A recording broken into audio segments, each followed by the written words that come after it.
تحریک تحفظ آئین پاکستان نے سیاسی جماعتوں کے درمیان نئے میثاق جمہوریت کا مطالبہ کر دیا۔ مصطفیٰ نواز کھوکھر نے آل پارٹیز کانفرنس کا اعلامیہ پڑھ کر سنایا۔ کہا قومی ڈائیلاگ میں آئین کی بالادستی، قانون کی حکمرانی اور عدلیہ کی آزادی شامل ہو۔ الیکشن کمیشن کی اثر نو تشکیل کی جائے۔ بانی پی ٹی آئی اور بشرا بی بی کی رہائی کا مطالبہ بھی کیا گیا۔ یہ ہائیبریڈ نظام ملک میں اپوزیشن کا مکمل خاتمہ چاہتا ہے۔ ملک کو درپیش چیلنجز سے نکالنے کے لیے تمام سیاسی جماعتوں اور سیاسی قوتوں کے درمیان ایک نئے میثاق جمہوریت کی اشد ضرورت ہے۔ تمام سیاسی جماعتوں اور قوتوں کے درمیان ایک ورکنگ ریلیشن شپ قائم ہونی چاہیے۔ ایک ٹروتھ اینڈ ریکنسیلیشن کمیشن کا بھی قیام کیا جائے۔ 1973 کے آئین اور پارلیمنٹ کی بالادستی، قانون کی حکمرانی، عدلیہ کی آزاد اور خود مختار الیکشن کمیشن کی تقرری اور منصفانہ انتخابات کا طریقہ کار وضع کیا جائے۔ ہم عمران خان، بشرا بی بی کی قید کی مذمت کرتے ہیں اور ان کی جلد از جلد رہائی کا مطالبہ کرتے ہیں۔ ہم 2024 میں کیے گئے الیکشن اور ان کے نتائج کو مکمل مسترد کرتے ہیں۔ اگر ہم نے اس ملک کو آگے بڑھانا ہے تو اس کے لیے تمام سیاسی جماعتوں کو باہمی تعلقات میں آئے شرط مہری کو دور اور انتقامی کارروائیوں کا سلسلہ بند کرنا ہوگا۔ اپوزیشن جماعتوں کے پاس دلیل ہے نہ حقیقت، صرف شور شرابہ ہے۔ اعلامیہ اور پروپیگنڈا صرف کوڑے سے بھرا ہوا تھا۔ وزیر اطلاعات عطا تارڑ کا رد عمل، کہا کہ کل ایرانی صدر سرکاری دورے پر پاکستان آ رہے ہیں۔ پاکستان کی خارجہ پالیسی کے لیے یہ اہم سنگ میل ہے۔ اپوزیشن والے سربراہان کے دوروں کو سبوتاژ کرنے کے لیے پریس کانفرنس کرتے ہیں۔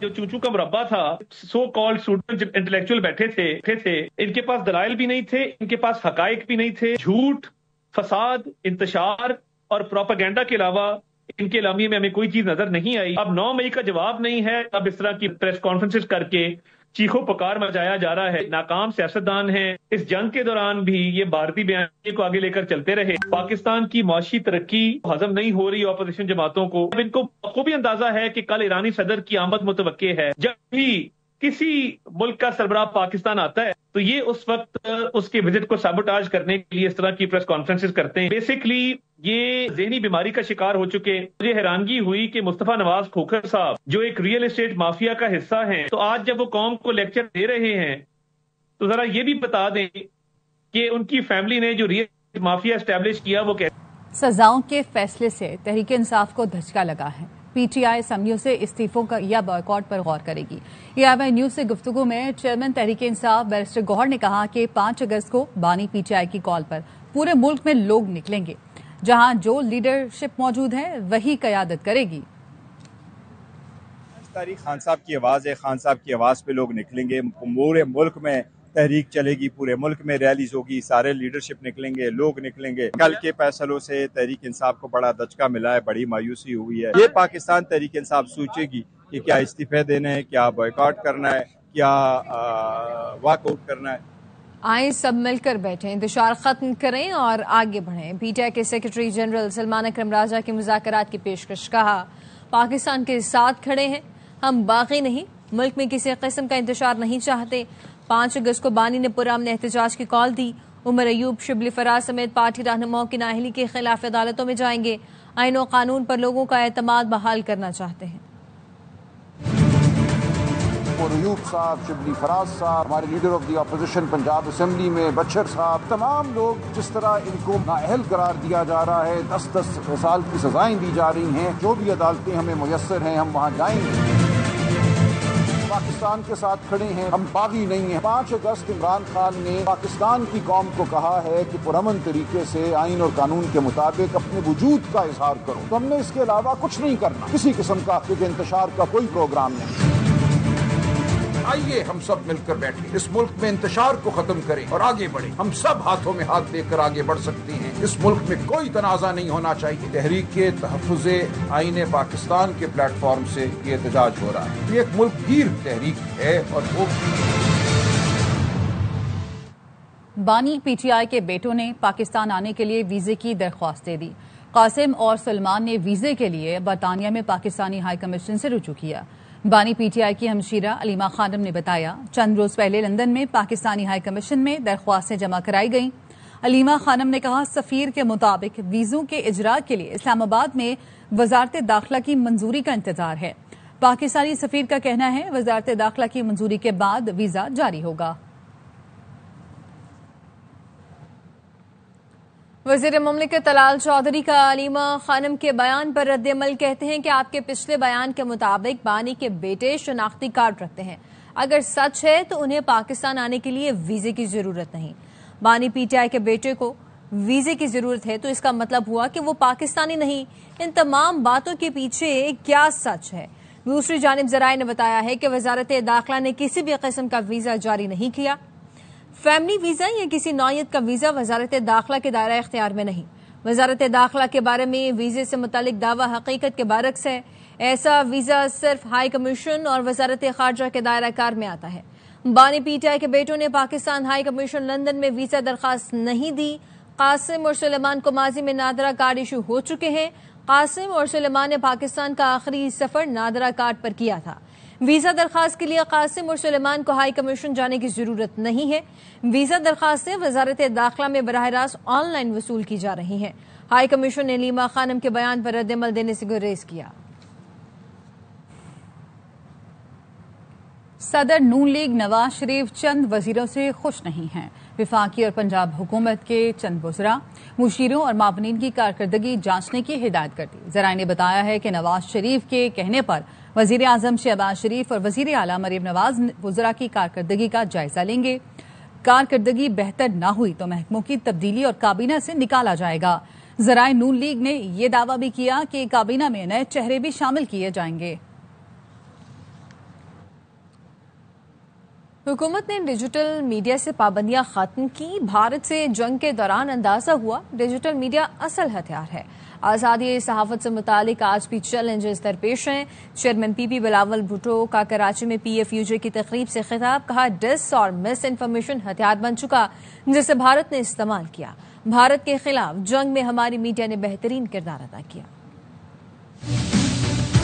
اندرونی لحاظ سے اور آج بھی آزاد صحافت کے حوالے سے چیلنجز ہیں۔ بھارت کے ساتھ جو 5 دن کا جنگ رہا، عالمی سطح پہ ایک مقابلہ ہو رہا تھا۔ بھارتی صحافت اور پاکستان کی صحافت آمنے سامنے آئی۔ جس طریقے سے پاکستان کی ایئر فورس نے بھارت کو 6-0 ہرایا ہے، تو ویسے ہی ہمارا صحافی برادری نے بھارت کے صحافی برادری کے مقابلے میں آپ نے اپنا لیجیٹمیسی کو، آپ نے اپنا کریڈیبلٹی کو اور آپ نے اصل معنی میں جو فریڈم آف دا پریس ہوتا ہے اس کا ثابت کیا۔ جنگ سے پہلے ہمارے ڈیجیٹل میڈیا پہ کوئی پابندی نہیں تھی، تو جنگ کے دوران اندازہ ہوا کہ اصل میں یہ سارے ہمارے اثاثے ہیں۔ ہم شکر گزار ہیں حکومت کے، ان دنوں میں انہوں نے وہ پابندیاں ہٹائیں اور میرے خیال میں آج تک وہ پابندیاں واپس نہیں آئی ہیں۔ پاکستان اسٹریٹ چائلڈ فٹ بال ٹیم نے ناروے کپ کے فائنل کے لیے کوالیفائی کر لیا۔ سیمی فائنل میں بیٹر فیوچر پاکستان نے میزبان ناروے کے کلب کو 4-1 سے شکست دی۔ ناروے کپ کا فائنل کل کھیلا جائے گا۔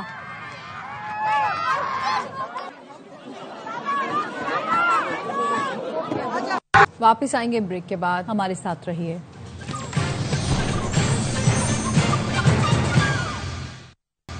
Welcome back.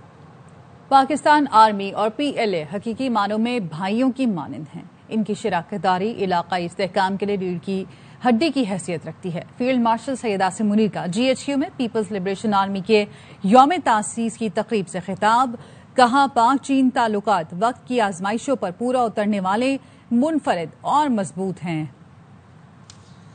پاکستان کی تاریخ میں پہلی بار امریکہ سے خام تیل کی خریداری۔ پاکستان کی سب سے بڑی ریفائنری سینر ڈریکو نے امریکی خام تیل کی خریداری شروع کر دی ہے۔ سینر ڈریکو نے ویٹول سے 10 لاکھ بیرل WTI کریوڈ خریدا ہے۔ کارگو شپ امریکی تیل لے کر اکتوبر کے دوسرے ہفتے کراچی بندرگاہ پہنچے گا۔ سینر ڈریکو کے وائس چیئرمین اسامہ قریشی نے بتایا، امریکی خام تیل کی خریداری تجارتی لحاظ سے منافع بخش رہی تو کمپنی ہر ماہ ایک کارگو درآمد کر سکتی ہے۔ ریفائنری ماہانہ 10 لاکھ بیرل امریکی خام تیل خریدنے کا ارادہ بھی رکھتی ہے۔ دنیا کے 69 ملکوں پر امریکی ٹیرف کا نفاذ شروع ہو گیا۔ امریکی صدر ٹرمپ نے ایگزیکٹو آرڈر جاری کر دیے۔